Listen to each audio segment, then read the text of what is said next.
बिस्मिल्लाहिर्रहमानिर्रहीम अस्सलाम वालेकुम। आज मैं जो आपके साथ रेसिपी शेयर कर रही हूँ वो मैं बना रही हूँ बहुत ही मज़ेदार और ठंडी ठंडी सी पीच फिरनी की रेसिपी। लाजमी इसको ट्राई कीजिएगा और मुझे कमेंट करके भी बताइएगा कि आपको ये रेसिपी कैसी लगी। यहाँ पे मैंने एक ब्लेंडर जग ले लिया, उसके अंदर भीगे हुए चावल 1/4 कप मैंने इसके अंदर शामिल कर दिए। तकरीबन आधा घंटा इसको लाजमी भिगाइएगा। और फिर मैंने आधा कप इसके अंदर दूध का शामिल कर दिया। इसको हमने अच्छी तरह ब्लेंड कर लेना है। और यहाँ पे मेरे पास कढ़ाई के अंदर 1 लीटर दूध है, इसमें से आधा कप मैंने निकाल कर चावलों के साथ पीस लिया था। बाकी जो है दूध मैंने उबलने के लिए रख दिया है।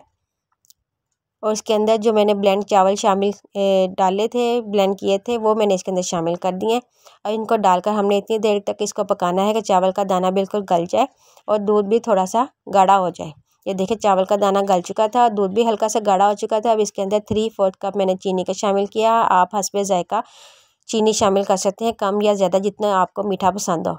फिर हम इसको पकाएंगे ताकि चीनी का भी पानी ख़त्म हो जाए और दोबारा से जो खीर है वो हमारी या फिरनी है वो दोबारा गाढ़ी होना शुरू हो जाए। और ये काफ़ी हद तक गाढ़ी हो चुकी थी। अब इसको हमने चूल्हा बंद कर देना, इसको हमने अच्छी तरह ठंडा कर लेना। यहाँ पे मेरे पास 2 अदद आड़ू थे, उनको मैंने ऐसे स्लाइस में काट लिया। इसको ब्लेंडर जग के अंदर शामिल करेंगे और थोड़ा सा पानी डालकर हम इसको दोबारा से पीस लेंगे अच्छी तरह से। यहाँ देखें फिरनी हमारी बहुत अच्छी तरह गाढ़ी हो चुकी थी। इसके अंदर हम थोड़ी थोड़ी सी ये पीच की प्यूरी जो है वो शामिल करते जाएंगे और इसको हम मिक्स करते जाएंगे।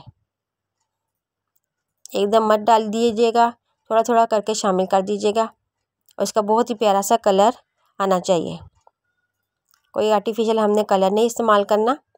पीच के अपनी प्यूरी के साथ बहुत प्यारा इसका कलर आ जाएगा। ये देखें, बस इसको हमने अच्छी तरह मिक्स कर लिया। इसको हम एक बाउल में निकाल लेते हैं जिसमें हमने सर्व करना है।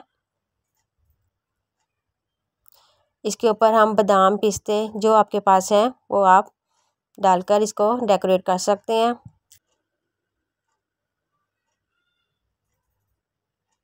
और यहाँ पे मेरे पास बारीक बारीक मेरे पास 3-4 स्लाइस थे, इसका मैंने पीच के मैंने बारीक बारीक स्लाइस काट के उसके ऊपर सजा दिए। ये है जिसकी फाइनल लुक। रेसिपी अच्छी लगे तो लाइक और शेयर कीजिएगा। नेक्स्ट वीडियो मिलते हैं। अल्लाह हाफिज़।